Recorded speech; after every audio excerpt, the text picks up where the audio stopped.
Sadiq Khan took the moderate position that President Trump is pretty much like ISIS. Watch.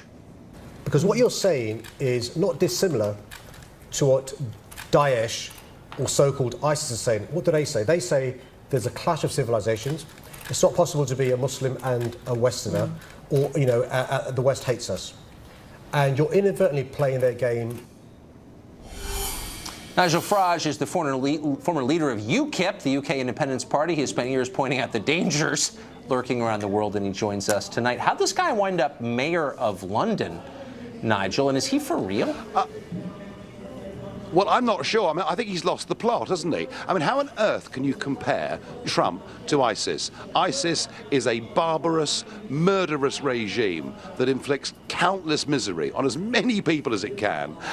And Donald Trump, whether you like him or not, and maybe the mayor doesn't like him, but Trump actually is standing up, defending our Judeo-Christian culture, and is doing it in the face of extraordinary opposition from judges in America, from people in his own party. But honestly, I do think Sadiq Khan, the mayor of London, is, to put it mildly, wide of the mark with these comments. They are ludicrous. What does the rest of the UK think when they look to London and they see this guy as mayor? I mean, it must be...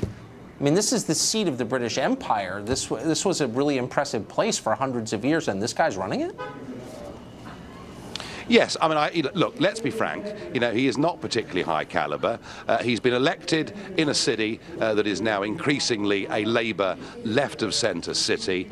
I mean, do remember that a lot of people in Britain are nervous, are a little bit politically correct, are scared perhaps of saying some things, but it's also worth remembering that over the course of his political career, Sadiq Khan himself has made some real mistakes in terms of who he shared a platform with. You know, he shared platform with some guys who've turned out to have some Islamic views that are pretty unsavoury, and I honestly, I think conservative Britain looks at what Sadiq Khan says, frankly, shakes their head and examines their shoes. That's very British of them, I have to say. So do you see across Europe, as you look what just happened in Germany, and as you look what is happening in Spain with Catalan independence, is the continent coming apart? It looks that way a little bit from here.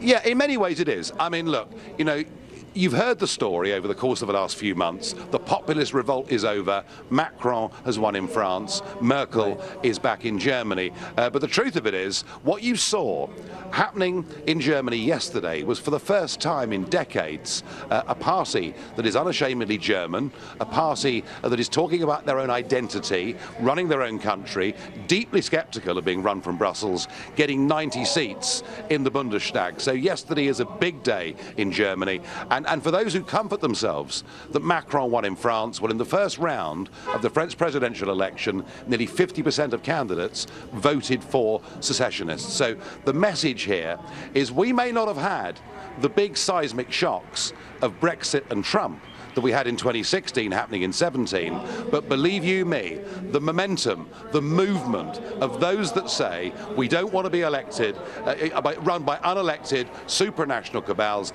that is still growing, that is still gathering pace, and I believe me, Tucker, in 10 years' time, this European Union, as you see it today, will not exist. That's right. And this entire finance-based international order is on its way out, I think, for good or ill. Nigel Farage, thanks a lot. Great to see you tonight. Thank you. Well, recent hurricanes Harvey, Irma, Maria have killed dozens of Americans and many more across the globe. Now, global warming activists are saying that skeptics of climate change should be charged with murder for those deaths. Up next, we'll see what an actual scientist thinks of that proposition. Stay tuned.